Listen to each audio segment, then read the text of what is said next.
Welcome to Toffee TV. It's the debate time. You right there? You want to finish that biscuit? What are you eating? How unprofessional. I know. How unprofessional. I apologise. It is the debate. We are continuing our greatest ever Everton team. And we come to an area of the pitch which is just really difficult. Centre midfield.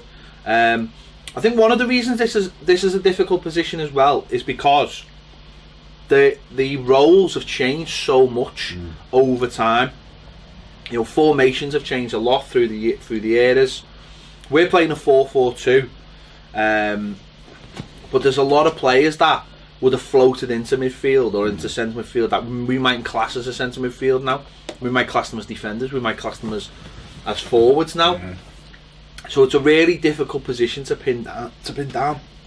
Excuse me, to pin down. So we've tried our best. We've got 6 candidates.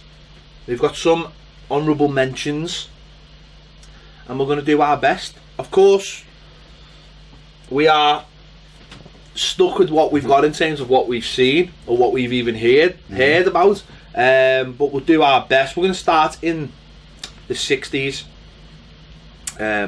Apologies to all you central midfield dynamos from the 50s and before. Yeah, because I don't know who any of these are. So, and the 3 that jump out straight away are Harvey, Kendall, and Ball. Now, listen, there might be a shout that Alec Young could be considered a centre midfielder, but to me, I have always seen him as a number 10. Vision. So maybe we'll talk more about him when we come to the forwards, because I think he's more of a forward. But we'll start with Harvey, Kendall, and Ball. Colin Harvey, first of all, young lad, come through the system, 1963 to 1974, and then he moved on to Sheffield Wednesday. He played 320 times, scored 18 goals, got 1 cap for England. You watched Colin Harvey, didn't you? One, wasn't it against Malta, I think, and that was it. Was it 1 cap? I watched Colin Harvey training, taking us coaching. Well, yeah, you had him coaching, didn't you? I didn't see him playing. By all accounts, obviously the Holy Trinity were fantastic. My dad says about Colin Harvey couldn't shoot. One of his things, skied every shot.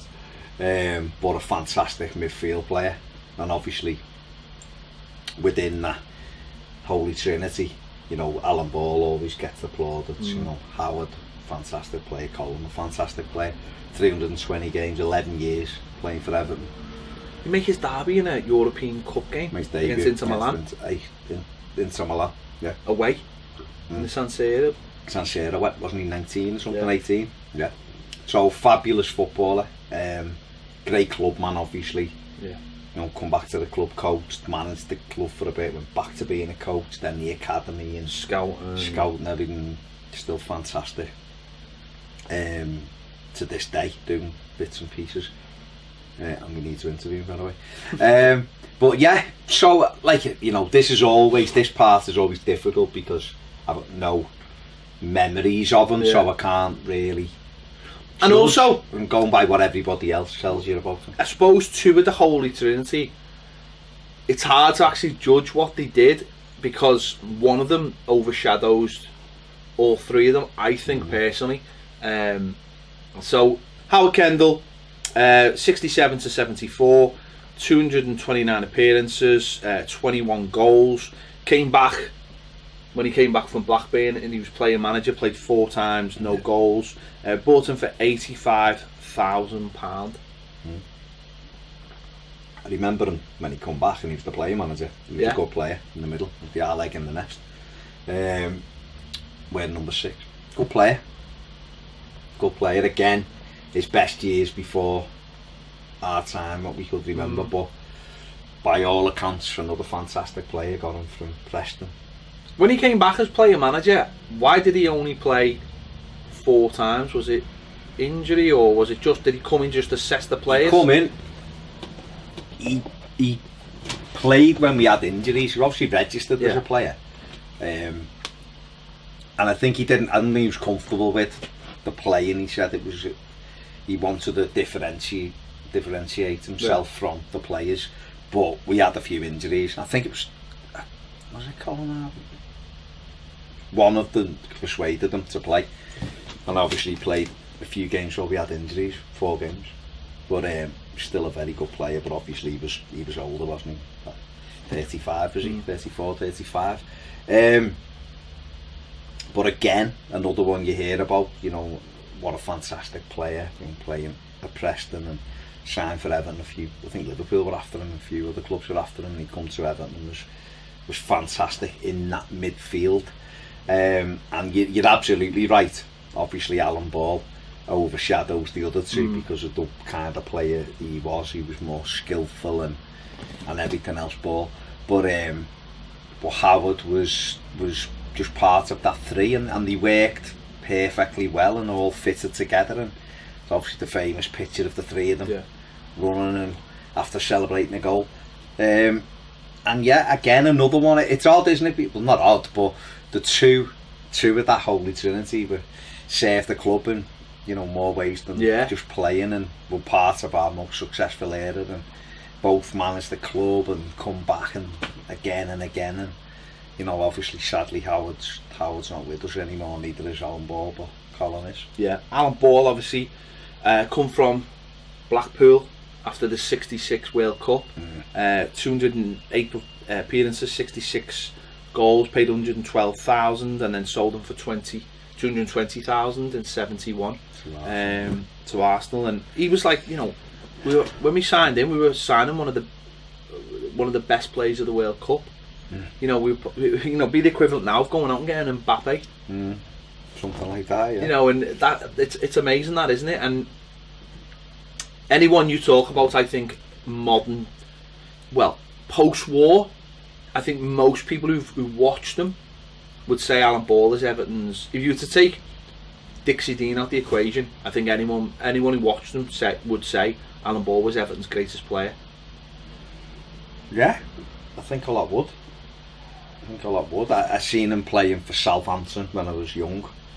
I was just a kid, and he was still a good player then, but obviously I hadn't seen him at Everton. He'd left before I was born, but you know, it caused an absolute outrage when he left. You know, Harry Katzek sold him. He didn't want to go. It's well documented he didn't want to go, and he went off to Arsenal and was excellent for them. But yet to sign a player who just won the World Cup, kind of shows Everton's power in those days. You know, big club, Mersey millionaires and all of that. And he came in, and you rightly say he's held in such high esteem that he's, you know, one if not the greatest post-war Everton player. But he was like a proper talisman, wasn't he? He was a real live wire. He was nasty when he wanted to be nasty. It's a good picture of him there. It's a great picture, which will be going on our wall of him. Eh? He was nasty when he had to be nasty, but he was such like a good footballer, and he scored really important goals and he just field and everything. Yeah, he scored a lot of derby goals, and he made the team tick.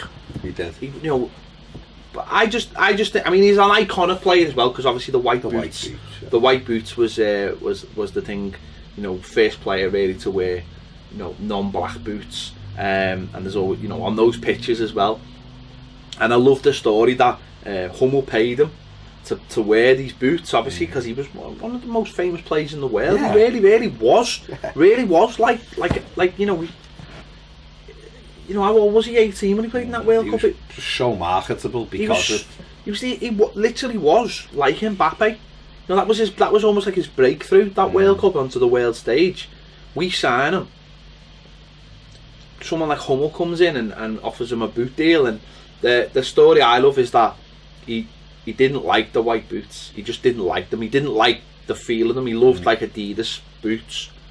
So he got his boot boy to paint essentially a pair of Adidas boots white. You know, and put little marks on them, and he said Hummel came to a game, and there was, well, someone, you know, the Hummel representative came, and they were sitting in the stands, and he said, I've got these boots on. He's like, I know they're Adidas, and he said it started to rain, And he said all the white came off, and they knew he was wearing Adidas boots. He said, but he just didn't like the Hummel cut. He said, but in them days, you know, if someone offered you money to wear boots, you took the money because it was your, you know, it was your family and everything. It wasn't like it was now. You know, it wasn't an instant millionaire or anything. They probably made better money than anyone else, but there was no certainties. There was no certainties after you finish football, or you know, you go and run a pub or something, or you went into coaching because that's what you had to do to feed your family. But I just thought that was a great story. But obviously, him and the other two helped us win the league in 1969-70, and that team was seen as, you know, one that could go on for years. And they had a disappointing next season, and Borley left, and as you say, he didn't want to leave. And Harry Katzek had this weird thing of ripping up teams completely rather than sort of letting them move to the next thing. I think his idea was that they got too comfortable, but we only won, you know, 3 trophies in the space of, like, I say only. We won 3 trophies in the space of like 9 years because of that philosophy, and you think, it just seems mad that. It seems mad we let him go when he doesn't want to go, and he was performing at such a high level. Loved Everton, absolutely loved Everton Football Club till the day he died. We loved Everton Football Club. Just another one, a point in our history where you just go, why? It's just, I mean, why? You know, his family are all Blues.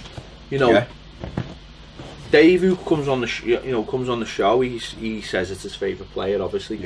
And Dave, being Dave, has managed to become friends with the family because of that.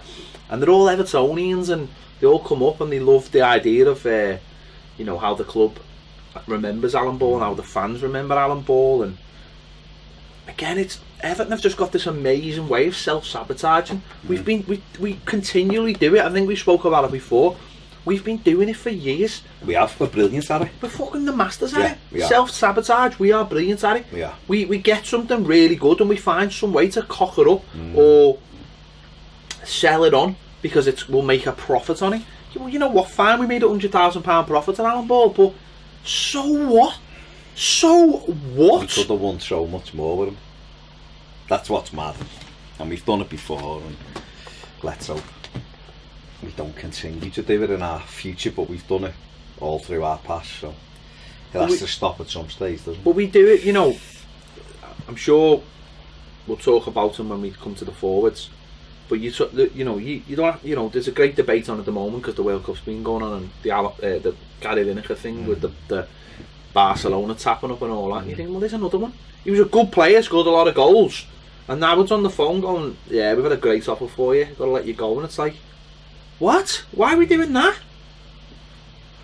Yeah, I've got nothing to say, mate, because it's just when you look too much into it, you just start getting sad about it. Sad enough. You just go.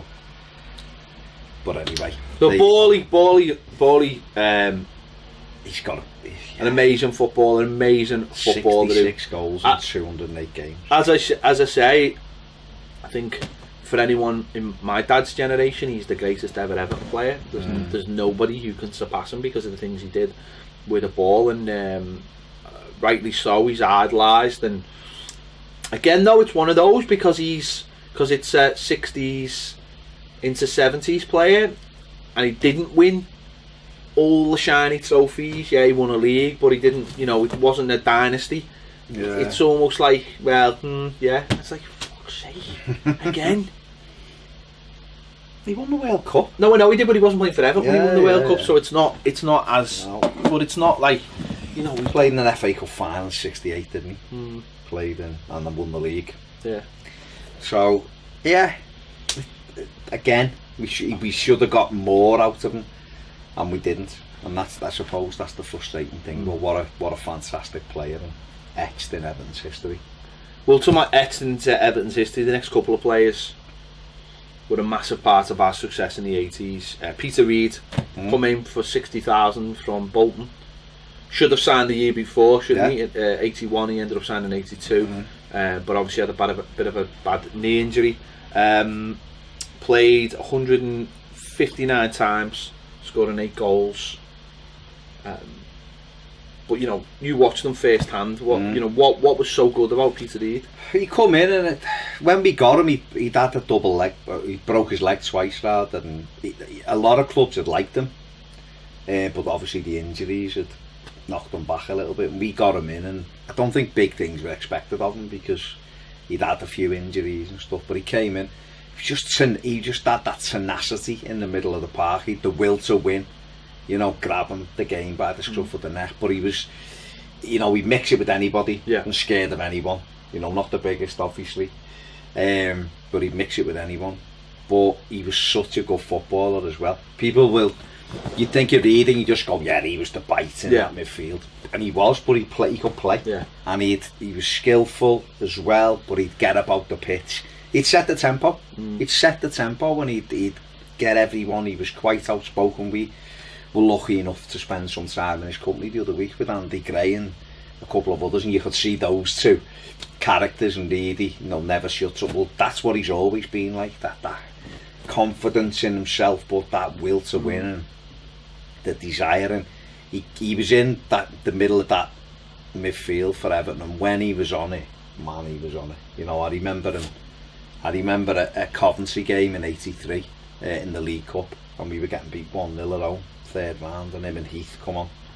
Reid had been injured, he'd just come back from injury and come on, and he turned the game. The both of them did, but he turned the game, especially because he started snapping a few people and got the crowd, all 9,000 of us, going, and we win the game 2-1. And it was just things like that, you know. You look at when we won the league, you know, when him and Heath were big mates, and you know, Marwood does Heath, so Reid goes and does Marwood, and it was that mentality of we look after each other. You don't do that to my mate. And pressing when it wasn't called pressing, it was hunting in packs, which is what they used to say. And him and Bracewell, the midfield were great at it, but he'd lead it and he'd surround the player and just force them to give them the ball back. And there was all of that. And he come up with some important. He didn't score a lot of goals, as you rightly said, but he come up with some important goals in his time. I remember him scoring in 85-86 season. He scored the winner against Spurs at home when we went top of the league just after Christmas. He'd been out for a while. We beat them 1-0. He scored. I remember him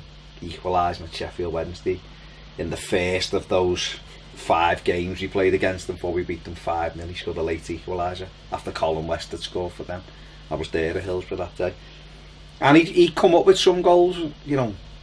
I think he scored the first against Telford in the FA Cup with a deflection when they were very resilient. You know, we need to break them down. So there was things like that, but it was his all-round ability to grab a game by the scruff of the neck and grab everybody else through it as well. That influence as well, like you've just been talking about, that influence on everyone else, that you know, that dressing room was quite young, and him and Andy Gray coming in and just putting that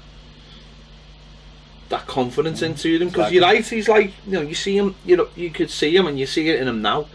He's confident in himself, and you can imagine walking in the dressing room going, stop worrying about this team, or stop, we're better than these. I know if I go up against someone today, I'm better than him. Battle, if you all win your battle. And Andy Gray would have been exactly the same. And that kind of that can't be you know, that can't be written off in how important that is. You know, if you've got 2 players and they're matched equally in how good they are, but one of them is confident and he's up for it, and he thinks, I'm not losing this battle today, then he's going to be the winner. He'll come on. I mean, just talking about how good he was, the Sunderland goal, the diving header by Andy Gray. Reid pops it through the defender's legs, runs round and crosses it, and Gray comes in with the diving header. And that was the ability that he had to take the ball as well. He wasn't just a one thing, and we say this all the time. People like to just put players into pigeonholes now. Oh, he's a defensive midfielder. He's an attacker. Him and Bracewell done both jobs, as a lot of midfield players did in those days. And like you say, he could play, and he was someone who would galvanise the team, and you'd look to him, you know. And again, another one for me that left probably a year too early, just because of what he'd become player coach and stuff, and it didn't quite work out. But well, again, we always talk about this. It's, you know, the sub situation, isn't it? The lack of squads and the lack, you know. And if he was the you know, if he was the steel, let's say, then Paul Bracewell was the silk, wasn't he? Really, he was. But again, he's another one. He's another one. Well, in this time, you had to be able to look after yourself. You did. You had to be able to look after yourself. There was probably the biggest, like, one you'd say in that midfield was Sheedy. who they had to look after. But then Kevin Sheedy was quite alright at leaving his foot in. But he would probably be the one, because Trevor Stephen was great at it. He was just a hard work and never bottled anything. Bracewell, just a fabulous footballer. You know, lots and lots of ability. Sadly for us, we had him for a couple of seasons, and then he got a bad injury. Billy Whitehurst on Boxing Day at Newcastle. Didn't someone go and do Billy Whitehurst, or was that in the someone did? I don't think it was the same game. I think it was the next game. Yeah. I do remember someone saying that. He was out for a while. He came in '84 from Sunderland. He was sold back to Sunderland in '89. He only played apparently 95 games and scored 7 goals. Well, but when he sold to Sunderland, played more games in 3 seasons or so afterwards than when he left us. So that just shows you how bad the injury were. 425,000, but you know, money well spent. Exactly. It's absolutely fantastic. Bryce, he really was. He come in again, unassuming. He had the Al Beatles haircut and all that, and stroll around at midfield. He had the tape on the socks. He was quite cool. Where Reed was a little bit of a in-your-face player, but Bryce could handle himself. But some of his passing ability, I mean, the volley pass to Trevor Stephen against Sunderland, but that he'd do that quite a lot. Yeah. You know, and him and Reed were just perfect. They were just the perfect midfield. They'd close games down. They'd get after you. Like you say, they both could do the job. Right. It wasn't, well, I'll go and do that and you do that. They both went and done it, and they took care of each other. And you know, we lost Bracewell. We went up to Newcastle Boxing Day. He was flying. We won 4-0. He got injured. He was never quite the same that season, because he was playing through the injury. It took them a while to find he had a floating piece of bone that had broke off and grew somewhere else, which was causing him the problem in his ankle. So he played the rest of '86 basically on painkillers. Yeah. You know, when you look, I think back to like the cup final, because we ended up losing the double, and you're thinking, if we wouldn't have lost Nev and if Brace would have, you know, we would, typical Everton. So it took them a while to. He played the next season, but he was in and out with injury. Then he was out for ages. He was out for a long time, because they couldn't get to the bottom of it. Then they get to the bottom of it, and he's got scar tissue because they were cutting them open and he couldn't find it. So he eventually come back, and he played in the '89 cup final, I think, didn't he, before he left? He got back into our team, and although he was still a good player, he'd missed too much football, so he wasn't the Bracewell we'd seen. And maybe we're not having Reed there as well as that little protection buffer. It was a bit. It was one of them where you see a player. I always look at Arteta type player who was before that injury. That time when he got that injury against, ironically, up at Newcastle, he was absolutely unbelievable, Arteta. And then when he came back for us, he wasn't quite the same player. And he's another one. I think he ended up playing more games for Arsenal and Everton, didn't he? Played a lot though. He still played for 4 years, didn't he, at Arsenal after he left us? Fair enough. But that kind of thing with Bracewell is that he just wasn't quite the same, you know. And then Parky got done up at Middlesbrough. When we've got good midfielders, don't play it. Don't go to the North East. But yeah, he was a great player, and obviously part of our most successful team. Then there's a bit of a dearth after them, isn't there? There's not, you know. We had pretenders, didn't we? We got Mike Milligan, who had been excellent for Oldham, and it was like he's going to be like. And ironically, he was getting better towards the end. But he was another one. Him and Nick Henry for Oldham in the middle, with a great partnership, and we broke them up and they weren't the same. We had to go with Stuart McCall, who come with, you know, a lot of clubs after him. McCall was okay, but he wasn't the thing. Well, Snod's the injury again. Yeah. We got Snods in 87. Obviously Brace was injured. Snowden come in, was very, very good, very good. And then he gets an injury, so he's out the team for a bit, and then he comes back, and then he gets in at right back, and then at right back he was different class. England were all over him. He looked fantastic, and he just kept snapping his hamstring, and he was another one. It just too many injuries curtailed him, because he would have been probably the next one. We had Barry on, and we kind of bounced around then.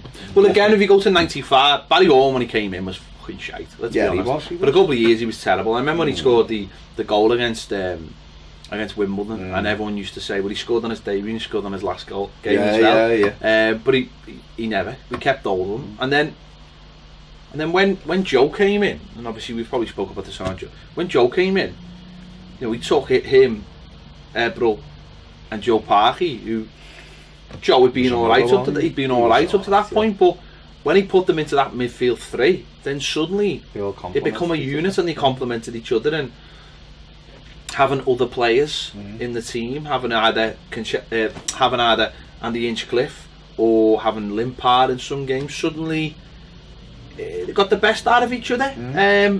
And ultimately, you wouldn't go, well, he's one of Everton's greatest players, but as a unit and how they worked, and when you go back to the '95 Cup final and you remember even when they broke for the goal, even when we scored that goal, now that broke, and now Horn and Joe wins the first ball off Ince, doesn't he? Puts Ince up on his arse, and then I think Barry Horn gets it wide, and then obviously Ebro wasn't playing that day, and then off we go. We're breaking with those players because it starts at the back. And again, as you mentioned, Parky gets that. Parky could have gone on and been. He was another one who was on the England were calling him for. It looked like he could have ended up going to say like the '98 World Cup, but he gets that injury and obviously never recovered, and he retires at 28. And I loved Joe Parkinson. I absolutely loved him. I loved his attitude. I loved how much he loved it. I loved the fact that if he ever scored, it meant like the world to him. I love the fact that now Everton are his club and he absolutely loves Everton, and he's a fan, and his kids are fans, and they go to the game. And I love Joe to bits. He's almost like a hybrid of, again, he's another one of these things where they fall down the cracks, because he's almost like a hybrid of an old school player.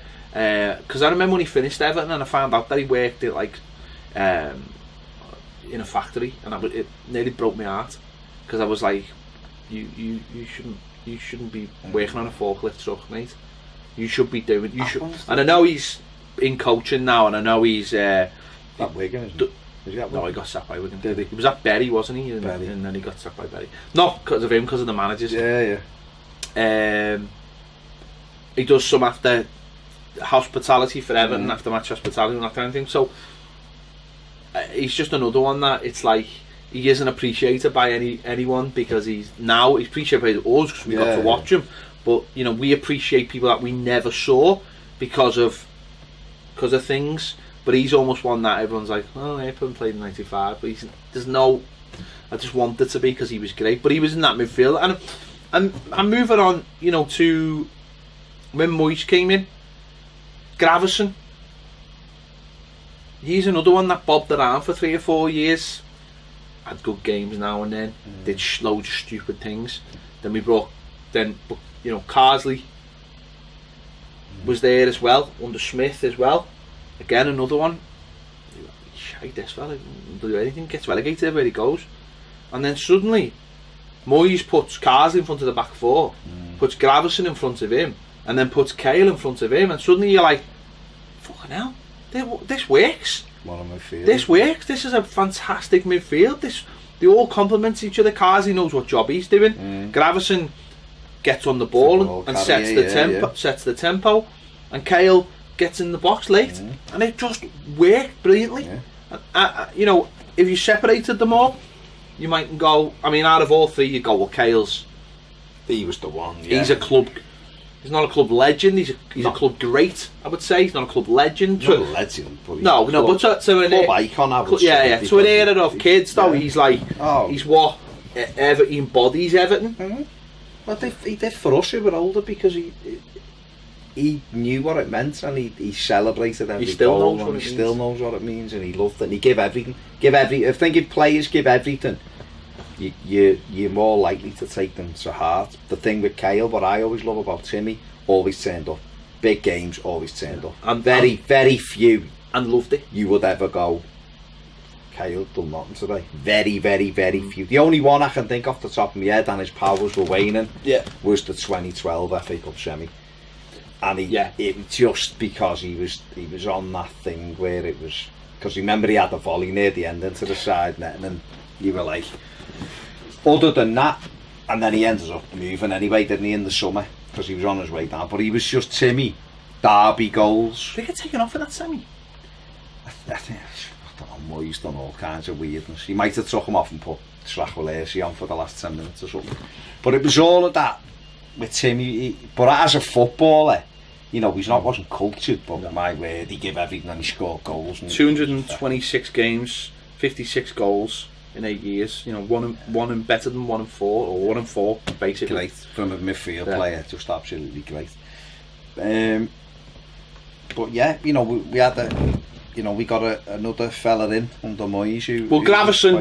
Gravison, who had been brilliant the first half of that season, absolutely brilliant, the best we'd ever seen from him. Yeah. Set the tempo in games, everything went through him. You know, we were 1-0 down at half time, like we were in a couple of games.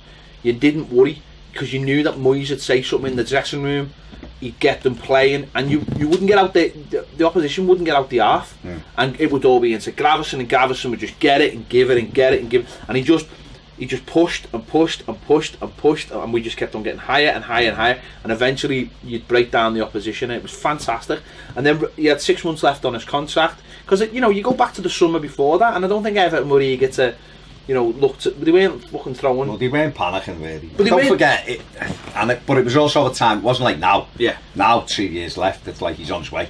Well, it was the emergence of you know, the free transfers and the Bosman and all that hadn't been in that long. So, but I don't think Everton were thinking. Well, Everton probably thinking, well, we've got all the power here. He isn't doing anything. If we want to keep him, we'll keep him. If we don't, we don't. And you know, you get to Christmas time and Real Madrid were hoovering up anything and anything.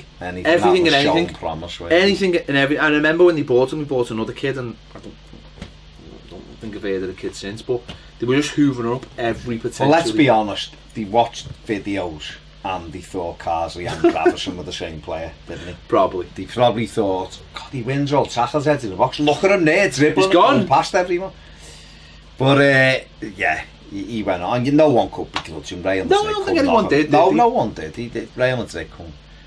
And we were trying to get Barry Ferguson at the time, who was, you know, decent footballer, to be fair. We didn't get that over the line, but we did get. Well, Michael Arteta come in from Sociedad. On loan. Obviously started on the right, played 12 games in the first season, scored in the goal against Crystal Palace, which was fantastic in a 4-0 win. Same day, James Vaughan obviously scored the goal to make him the youngest ever Everton and Premier League goal scorer. Which he still is, isn't he? I think he is, yeah.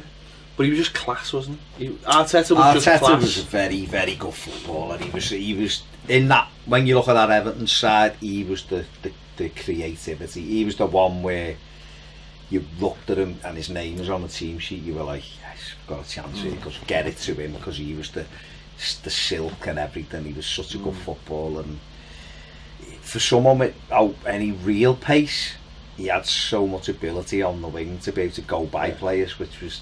It was mad, because he wasn't a knock it past you and run, but his ability, a couple of tricks, didn't he? Just take him round players, and his delivery was fabulous into the box. And he was an excellent player. Yeah, and come the summer, we paid $2 million. Eventually, there was a lot of with the threat of he's going to Liverpool. Yeah, there was a lot of talk of him going elsewhere, and there was a lot of panic, and eventually we got him for £2 million, which was unbelievable. He played 162 times, scored 27 goals. Eventually moved into the centre of the park, and he was just phenomenal. He was just a player that, like you said, his touch was impeccable. The way he moved the ball, the way him and, you know, Osman and Cahill and Pienaar, and it was some of the best. It was some of the best football though we've his seen. Goal against Fiorentina. Well, his goal against Fiorentina, it was an absolute wonder goal. But I remember, like, away to Villa, and we beat them 3-1, and him, Cahill and Osman scored, and it was just, you looked at it and thought, oh, we've got something here. We've got something here. He didn't score. Although he got two, but he was. Cahill scored, but he just moved, the way he played and the way he moved and the way he dictated the game, and we just seen more and more of that. And it was just that we needed a centre forward to complement him, and probably Yakubu was probably that one that did. But then you said you got the injury and he misses a year of football, you know, pivotal year in the development of that Everton side. That Everton team that year You know, bear in mind, we had a good season the season before. We had Yak and we finished 5th, I think. And we went into that season we lost Yakubu through injury. You know, we get Tottenham, he's just jumping for a header, Achilles goes. We get, after Christmas, we picked ourselves up, we're on a decent run. We go up to Newcastle, and Arteta was on fire. He was absolutely on fire at that time. He was unbelievable. You watched him, he was incredible. He literally puts his foot down on the floor, out for a year. You know, then Nolan doesn't need to be Invictus out for the rest of it. He was out for a year as well. Potentially ruined his career. Yeah, that's ruined his career. I was horrendous. Yeah. Horrendous that what he did, the way he did it. Then we go and lose Jagielka 2 months later. Now, and we get to a cup final. So if we'd have had Yakubu, Arteta, Jags, even Victor going into that cup, we lost the spine of our team. We had Tony Iber playing right back and Leon Osman playing in front of him. Well, we had Lars Jacobsen. And then Lars Jacobsen came in. So what I'm saying is, if you'd have had that spine in 09, we gave Chelsea we made a decent fist of it. We didn't, you know, we weren't great, but if we'd have had 3 of our better players playing, we might have won the cup, and then that might have triggered something else off. And it's just, again, you come back to that. How does it transpire that it happens to us? And we've got to change that thing of going, it's always us. But Arteta, until he got that injury, he was absolutely brilliant. After it, understandably, he'd lost a little bit of his pace, or you know, a little bit of mobility. Still a very good footballer, but again, for me, stayed a year too long. We should have sold him when we had the opportunity to. And to Man City. To City, we got offered £20 million, which at that time was a hell of a lot of money. They got offered 18 million and Misha Richards.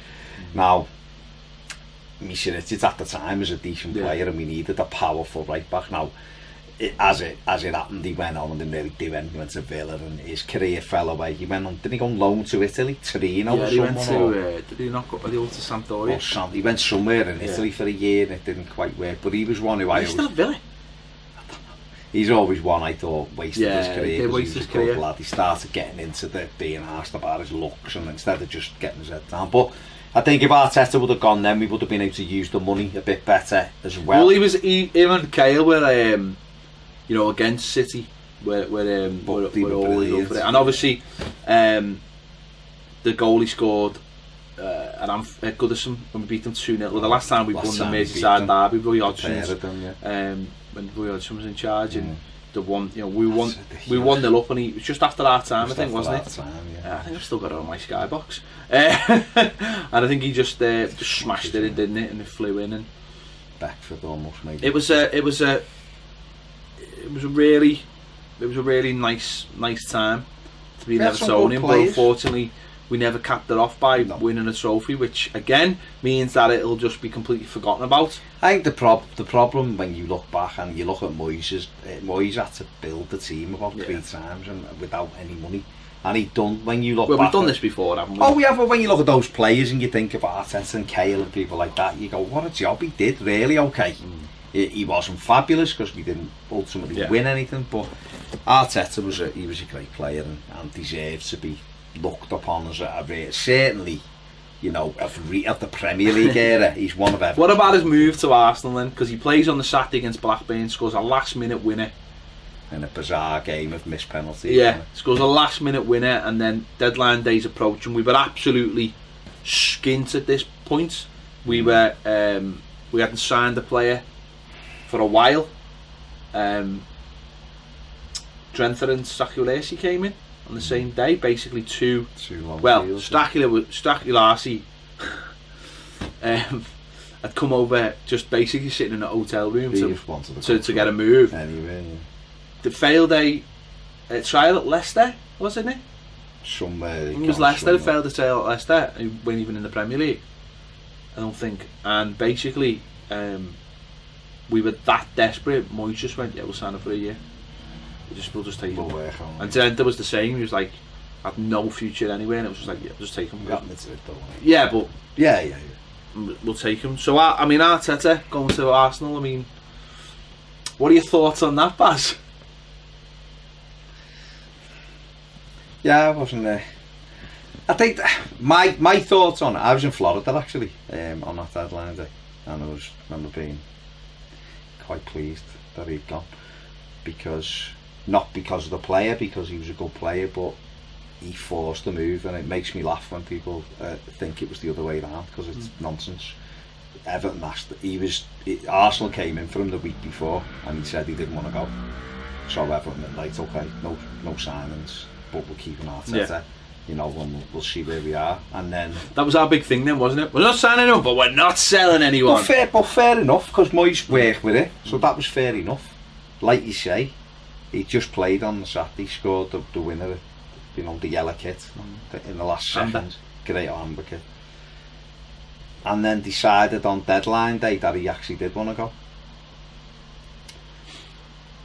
which didn't give Everton any time. Not saying they would have anyway, because the money was tight anyway, but he didn't give Everton any time to really replace him with, even with a better loan deal where you've got a bit more time. And I still resent the fact he didn't go to City when we wanted to sell him. And I just remember that night, obviously Sky Sports News and all that, but I remember him turning up in the Park End, because he came to sort of, well, that's he was medical with us. Yeah, and that's where he signed the contract to get it faxed over in time, so he done it. But that's how thingy it was at the time, because that's how much of a fuss he made. Because he had us over a barrel, right? Because City come in for him, and Everton were like, well, they really want you to go. Moyes didn't really want him to go, and it was like, well, if we offer you the contract, will you stay? And they were and ahhing, and I think they were in Australia at the time when it was all going off, when we won our last trophy we won.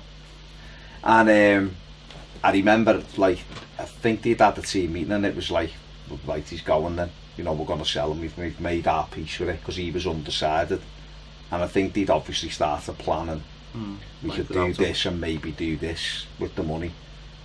And then he had a U-turn and said he'll sign a new contract, and he got a big wedge, massive 70-odd grand a week. And Pienaar was trying to renegotiate at that time as well, so I think that pissed me off no end as well, because we wouldn't give Pienaar the same, and to me Pienaar deserved it more than Arteta at that time. But he ended up going, and he'd done very well at Arsenal, and they loved him, and he became captain, I think, and won a couple of FA Cups. So he'll turn around and say, well, I made the right decision for me, because I ended up with a couple of trophies which Everton didn't win. Which is fine, but I just didn't like how it was portrayed, that it was all, you know, we forced him out and he didn't want to go, because it was very much the other way around. Yeah. But you can't believe he was 30, I think he was 30 at the time, so, and he'd give Everton some good years, so it is what it is, you know. It's just, like you say, the biggest problem I had was just the fact how late he left it, and he left us with nowhere to go really at that late time. So come on then, out of all those great players, who are we going to put into this midfield? I think Alan Ball goes in, because I think he has to go in, because just by simple of how good a footballer he was, and how revered he is by Everton. You've seen a man by the likes of us who love him, you know, and pictures, he's on the wall in the changing rooms, quotes by him and everything. So Alan Ball has got to be one of the places. And then me personally, I would put Peter Reid next to him. That would be my choice, but I don't know. I mean, you might be thinking, well, I'm not. Don't say Arteta. Joe Parky. You haven't even put Joe Parky down. I know I haven't. But you know what the irony is? Joe Parky would have run a couple of them close, I think, if he wouldn't have that injury. I think maybe. I think it's got to be Peter Reid, because I think. Listen, Harvey. I think Brace. I love Brace well. Yeah, and I think Arteta. But they're just one of them. Yeah. I think Kendall and Harvey, there's definitely a shelf. There's room for one of them. I just think Peter Reid not only was a very good player, but had a massive influence of where the 80s went, and the fact that his influence on the team and almost like when he was brought in by Howard Kendall, he could take what was getting said to him and use that in the team, and almost like Howard, and I could say the same for Andy Gray. Howard could almost go, I can take a step back because you're gonna lead this for me. And although he wasn't the captain as such, he was he just led the team out there, and just in that midfield where you needed someone to get in the faces. And when we went in like games in Europe and stuff like that, we could just do that, and was up for the battle, up for the fight. Didn't care less about anyone else, just cared for Everton and cared about what it meant for us. So I think Peter Reid will go into that midfield. And also, if you're talking from a purely footballing point of view, it gives a little bit of a balance. You can make that a little bit of a diamond, bally at the tip, Peter Reid protecting. But don't forget the thing with Reid, he also won PFA Player of the Year in '85. So, because that's how good he was. He was he made a massive difference at the World Cup in '86 when he got in. Yeah. He also couldn't get near Maradona when he couldn't. But he made a big difference then at the World Cup. Wasn't he also wasn't it the 1991 when Bobby Robson said, well, isn't it that? Wasn't it him in the airport, and everyone's waiting to get on the plane, and he said, we can't go, where's Reedy? And he went, you did pick him, gaffer. As they were boarding the plane for it, for Italy. So, that to me, and like you've just said, because in my mind I was thinking you've got a ball winner there who can play, and you've got a player who can win the ball as well, so they complement each other. So that's who I would go for. Yeah, there you go. Alan Ball, Peter Reid, they've gone into our team with Neville Southall, Gary Stevens, Brian LeBowen, Kevin Ratcliffe. Who's at left back? Left back? Left back was Van der Laan.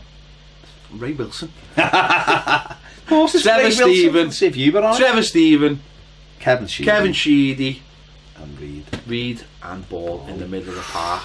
Left for the two slots up front. This is going to be... This will be hard. Oh my God, this is going to be a nightmare. This is going to be hard. This is going to be hard because the list is going to be... Well, and it's not even a list of two. Let's be honest, it's a list of one, isn't it? There's only one space, really. Yeah, there is. There's only one space available. There is. Because after you take it... I mean, Madar's got to get the... Oh, Madar's in. Madar's already in. So everyone else. Madar and Strachwalesi. Well, they can't be the two. I mean, there's three candidates. It's one. Barlow. 4 are fighting for the one, and then the rest will have to be in the other. There you have it. That's going to be Barlow, Strachwalesi, and Madar. No, I'm not being funny, right? Angel, Barlow, Strachwalesi, Madar sounds like the best female group ever. Oh my God, get to number one, that band. Sounds like a Colombian band. They'd be called the Misfits. All we need now is 4 people with those names who can all sing. Well, don't have to sing. No. Need a fella who's got auto-tune. Yeah. Get Cowell in. Get Tom in. Tom's a cheaper version of Cowell. He is basically just pants. The pants are there, the black. So join us for that. He's got long pants on today. Me and you were here sweating. And he's got long pants on. Let us know your thoughts on who we've picked today. Is there anyone we missed off our list that you think deserves a shout to go into this team? Is there anyone from the 70s? Is there anyone from the 60s that we haven't spoke about? Let us know. And if there's just any of the people we've mentioned you think should be in this team, let us know. I thought we were going to talk about Bobby Collins. Let us know. He was a good player. He was. You said that like he wasn't a good... I didn't. I just said like... He left Everton in 1962. He went on loan to Bootle or something. Northern District or something. They give it to Australia. What's he going there for? Did he have like enough money in his bank to get back? Yeah, maybe that's what it was. He just put him on a boat and he didn't realise. Because he's only 5'3" midfield, he was a kid. They stuck him on one of those boats. Got away with it. Yeah, good player, probably. Apparently. Played for Celtic. He did, and Leeds. Let us know your thoughts. We'll see you later.